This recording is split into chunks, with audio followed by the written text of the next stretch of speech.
हिमाचल प्रदेश के कुल्लू में बारिश ने मचाई भारी तबाही। नाले में बह गई कई गाड़ियां मलबे में भी दबी हैं। 2 दिन से बारिश के बाद मौसम विभाग ने जारी किया अलर्ट। मुंबई के भायखला ईस्ट इलाके में एक हाईराइज बिल्डिंग में लगी आग। मौके पर फायर ब्रिगेड की टीम मौजूद। आग से अफरा तफरी का माहौल। आग पर काबू पाने का प्रयास किया जा रहा है। दिल्ली में लॉ एंड ऑर्डर, सरकार और पुलिस के समन्वय को लेकर गृह मंत्री अमित शाह की बैठक जारी। दिल्ली की CM Rekha Gupta, Delhi police commissioner, special CP Vivek Ghogia गृह मंत्रालय में हो रही बैठक में शामिल। दिल्ली विधानसभा में नेता प्रतिपक्ष आतिशी ने स्पीकर विजेंद्र गुप्ता को लिखी चिट्ठी। विपक्षी विधायकों के साथ अन्याय का उठाया मुद्दा। लिखा, विपक्ष के विधायकों को विधानसभा परिसर के बाहर रोक देना लोकतंत्र का अपमान है। दिल्ली विधानसभा के स्पीकर विजेंद्र गुप्ता बोले, सीएजी रिपोर्ट में चौंका देने वाले तथ्य सामने आए हैं। इससे लगभग 2000 करोड़ रुपए का सरकारी खजाने को नुकसान हुआ। बीजेपी विधायक अरविंदर सिंह लवली का दावा, कैग रिपोर्ट से साफ है, पिछली सरकार में हुई गड़बड़ी। पीएसी रिपोर्ट से साफ होगा किस तरह से हुआ पूरा घोटाला। लोक लेखा समिति करेगी जांच, क्या दिल्ली की शराब नीति में हुआ भ्रष्टाचार? अगर हुआ तो किसकी जिम्मेदारी? पीएसी के पास होता है सरकार के वित्तीय मामलों की जांच का अधिकार। दिल्ली में कई आईएएस अधिकारियों के तबादले।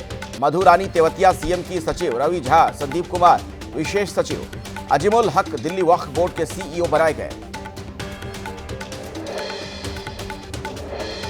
आरजेडी के नेता तेजस्वी यादव का नीतीश पर बयान। बोले, नीतीश कुमार ने किया आखिरी कैबिनेट विस्तार, बिहार की जनता अब खटारा गाड़ी नहीं चलाएगी।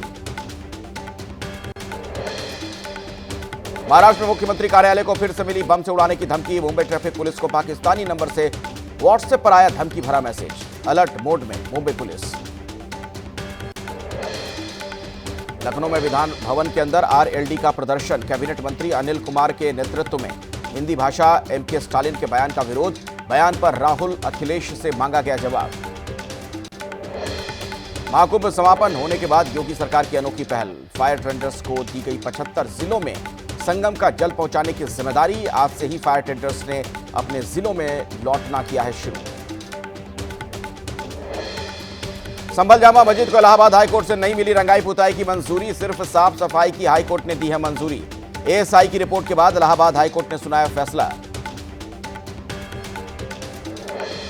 संभल हिंसा के मामले में न्यायिक जांच आयोग की टीम संभल पहुंची। डीएम और एसपी ने किया निरीक्षण। लोगों के बयान भी दर्ज किए जाएंगे। मौके पर भारी पुलिस बल तैनात। उत्तरकाशी में 2 दिनों से हो रही बर्फबारी के चलते जनजीवन हुआ अस्त व्यस्त। गंगोत्री धाम सहित हर्षिल घाटी और ऊंचाई वाले इलाकों में बर्फबारी का भी सितम जारी। शिमला में बर्फबारी के बाद बर्फ को हटाने का काम जारी है। बर्फबारी से सड़कों पर हो रही फिसलन। जेसीबी की मदद से बर्फ को हटाया जा रहा है। रास्तों को साफ किया जा रहा है। हिमाचल प्रदेश के चंबा में सड़क पर आया ग्लेशियर। सड़क दोनों तरफ से प्रभावित। बर्फ के साथ साथ कई पत्थर पर आए नीचे। सड़क पर आवाजाही को किया गया बंद।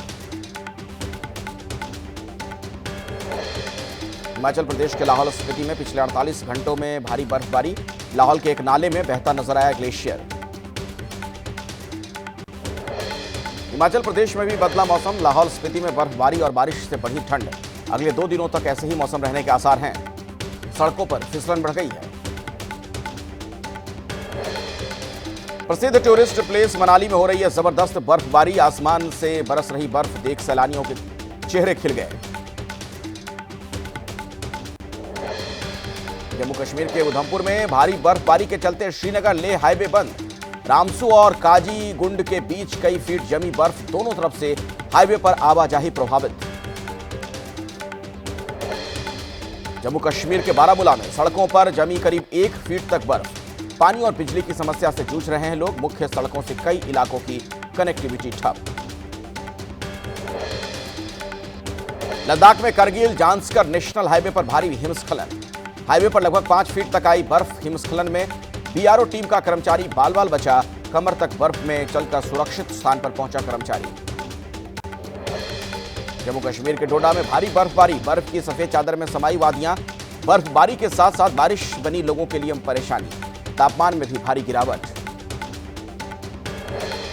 जम्मू कश्मीर के राजौरी में बर्फबारी के बाद तापमान में दर्ज की गई भारी गिरावट। पहाड़ों ने ओढ़ी बर्फ की सफेद चादर। जम्मू कश्मीर के कुलगाम में बर्फबारी के बाद कई सड़कें बंद। बीआरओ की टीम बर्फ को हटाने में जुटी। स्नो कटिंग मशीन से सड़कों से हटाई जा रही है बर्फ। जम्मू कश्मीर के कठुआ में जबरदस्त बर्फबारी के बाद उफान पर नदियां, कई जगह बने बाढ़ जैसे हालात। उझ नदी के तेज बहाव में फंसे 11 लोगों का एसडीआरएफ की टीम ने किया रेस्क्यू। प्रशासन ने लोगों से की है सतर्क रहने की अपील। जम्मू में भारी बारिश के चलते कई इलाकों में भरा नदियों का पानी। नदी में फंसे एक युवक का एनडीआरएफ की टीम ने रेस्क्यू किया है। मध्य प्रदेश के धार में यूनियन कार्बाइड के कचरे को नष्ट करने की प्रक्रिया शुरू। पीथमपुर में राम की कंपनी के बाहर बढ़ाई गई सुरक्षा। जहरीले कचरे को जलाने का ट्रायल शुरू। दिल्ली और कश्मीर पुलिस ने दिल्ली के निजामुद्दीन इलाके से एक संदिग्ध को किया है गिरफ्तार। रेजिडेंसी गेस्ट हाउस से परवेज अहमद खान को आतंकी गतिविधि में शामिल होने के आरोप में पकड़ा गया। तेलंगाना के नागरकुर्नूल में कांग्रेस कार्यकर्ताओं ने बीआरएस नेता पर किया हमला। बीआरएस नेताओं का आरोप, पुलिस के सामने हुआ हमला। बीआरएस नेता की कविता ने कांग्रेस को हमला बर्दाश्त न करने की दी है चेतावनी। यूपी के मुरादाबाद में महिला वकील पर कचहरी में किया गया तेजाब से हमला। साथी वकीलों ने शशि बाला को अस्पताल में कराया भर्ती। पीड़ित महिला वकील के मुताबिक एसिड अटैक करने वाले दोनों आरोपियों के खिलाफ दहेज उत्पीड़न और छेड़खानी का केस लड़ रही थी। बिहार के रुपौली से निर्दलीय विधायक शंकर सिंह के सरकारी आवास की नेम प्लेट को असामाजिक तत्वों ने तोड़ा। विधायक शंकर सिंह ने गोपाल मंडल और बीमा भारती पर लगाया आरोप। पुणे रेप केस का आरोपी दत्तात्रेय गिरफ्तार। कई घंटे तक चले सर्च ऑपरेशन के बाद पुलिस ने किया अरेस्ट। गन्ने के खेत में छिपा हुआ था आरोपी। पुणे के स्वारगेट बस स्टैंड में हुई थी वारदात। लगातार तलाश में लगी थी टीम। सर्च में लगाई गई थी पुलिस की 13 टीमें। पीएम मोदी आज सूफी संगीत समारोह जहान खुसरो का करेंगे उद्घाटन। 2 मार्च तक सुंदर नर्सरी में चलेगा अंतर्राष्ट्रीय महोत्सव। खुसरो की विरासत का मनेगा जश्न। छत्तीसगढ़ के बीजापुर में 18 माओवादी गिरफ्तार। अलग अलग जगहों पर हुई है कार्रवाई। माओवादियों के पास से विस्फोटक भी बरामद।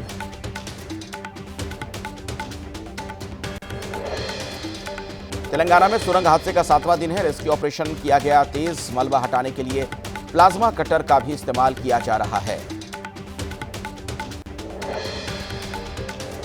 एसएलबीसी सुरंग में पानी का लेवल घटने के बाद रेस्क्यू ऑपरेशन में आई तेजी। हादसे के बाद सुरंग में फंसे 8 लोगों से संपर्क साधने की कोशिशें जारी। नेपाल में भूकंप के झटके रिक्टर पैमाने पर 6.1 मापी गई है तीव्रता। बिहार के भी कई जिलों में महसूस किए गए झटके। किसी भी तरह के जान माल के नुकसान की खबर नहीं है। विवादास्पद टिप्पणी मामले में यूट्यूबर आशीष चंचलानी का बयान दर्ज। गुवाहाटी में साइबर पुलिस के सामने दर्ज कराया बयान। पुलिस ने कहा आशीष चंचलानी ने हमारी जांच में सहयोग किया। नोएडा में पकड़ा गया हनी ट्रैप गिरोह। गैंग में शामिल एक लड़की और 2 लड़के गिरफ्तार। हनी ट्रैप के जरिए लोगों को फंसाकर करते थे ठगी। मध्य प्रदेश के सीहोर में खनिज विभाग की कार्रवाई का विरोध। पनडुब्बी मशीन को जब्त करने पहुंची टीम का विरोध। ग्रामीणों के हंगामे के चलते बैरंग लौटा प्रशासन। बिहार के मुजफ्फरपुर में मूर्ति स्थापना को लेकर निकाले जा रहे जुलूस के दौरान हंगामा। दूसरे रूट से जुलूस निकालने पर मौके पर पहुंची पुलिस। माहौल बिगड़ने की आशंका को लेकर दिखाई सख्ती।